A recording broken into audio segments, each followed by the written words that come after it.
mengapa sih memang tidak dilaporkan dulu ya ke SBY ini RPM tentang konten media ini? Presiden mengingatkan semua menyangkut di publik itu sensitif. Saya sendiri ini baru semalam ini mendarat di Cengkareng dari Eropa karena ada kunjungan ke Swedia dan Barcelona mengikuti beberapa pertemuan menteri. Ini tidak ikut serta dalam penyusunan RPM itu?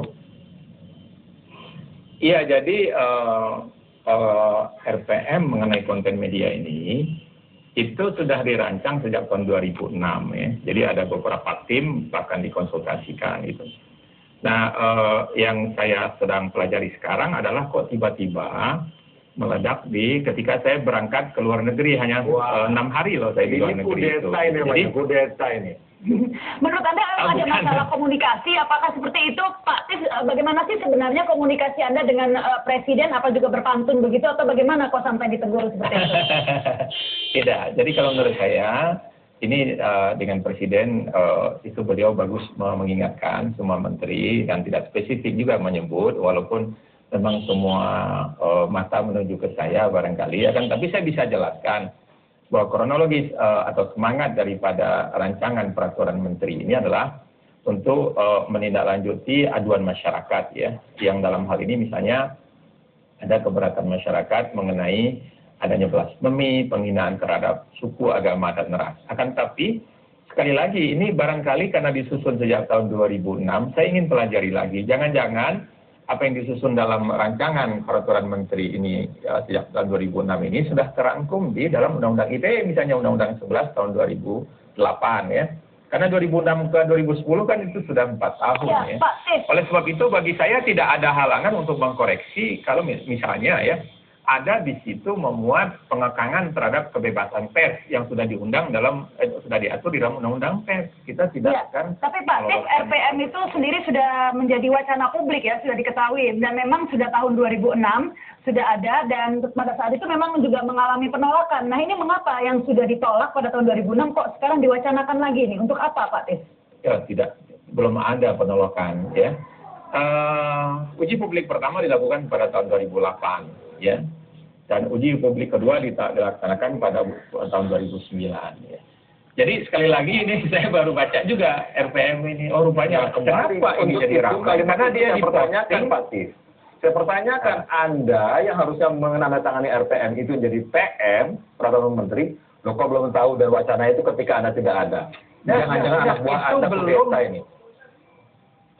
Saya tidak akan melempar tanggung jawab seperti itu, Mas Indi ya. Saya akan bertanggung jawab sepenuhnya dalam hal ini. Saya akan baca dan saya akan pelajari. Kalau memang ada hal yang bertentangan yang undang-undang atau peraturan sudah ada selama ini, kita akan coret. Akan tetapi saya ingin katakan, konsen saya secara umum adalah bagaimana menerapkan internet sehat bagi semua kalangan, khususnya bagi generasi muda. Apa ukuran internet sehat? Internet sehat dan aman itu adalah internet yang digunakan secara benar ya. Kita lihat kasus-kasus penculikan, penipuan, juga pembobolan kartu kredit. Ini adalah suatu kejahatan generasi muda kita, pornografi, bahwa internet ini sangat kita belum menyentuh masalah kontennya banyak sekali yang bisa dimanfaatkan, akan tapi digunakan untuk hal-hal yang negatif. Iya, ini pasti masih banyak ini pertentangan tentang konten dari RPM itu sendiri ya Pak ya. Tetapi kemudian yang ingin diketahui publik adalah apakah ada pihak-pihak yang meminta agar memang RPM ini diangkat kembali begitu? Enggak, jadi kalau menurut saya, kita kan sudah akan menerapkan suatu undang-undang keterbukaan informasi. Bahkan sekarang ada Komisi Informasi Publik misalnya KIP. Oleh sebab itu ya wajar saja di mana-mana apa yang akan kita telurkan, kita gulirkan kepada masyarakat, kita posting di dalam website kita. Dan hal ini terbuka. Sebetulnya tidak ada masalah ya. Diberi saja masukan. Saya khawatir kok ada yang mengomentari bahkan ketua lembaga tinggi dan sebagainya. Ya. Anda dalam mungkin beberapa bulan ini menjadi menteri sudah banyak hal-hal yang membuat orang kontroversi ketika kemudian ada RPP, peraturan penyadapan itu sendiri sudah menuai kontroversi, demikian juga yang ini. Kemudian ada anggapan apakah ini memang sudah akan mengarah ke seperti lembaga sensorship gitu? Tidak. Ya, saya ini dulu mantan wartawan dan juga mantan kecil-kecilan, Pak. Saya pernah memperjuangkan reformasi kebebasan pers ini. Jadi bukan mengekang kebebasan pers. Saya rasa tidak terlalu banyak hal ya, cuman kalau kecil memang bisa jadi besar.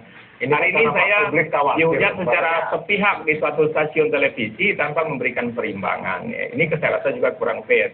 Saya minta siapapun ya berikan keseimbangan dan fairness di dalam kita perbedaan pendapat. Namanya juga rancangan. RPP penyadapan juga itu rancangan ya.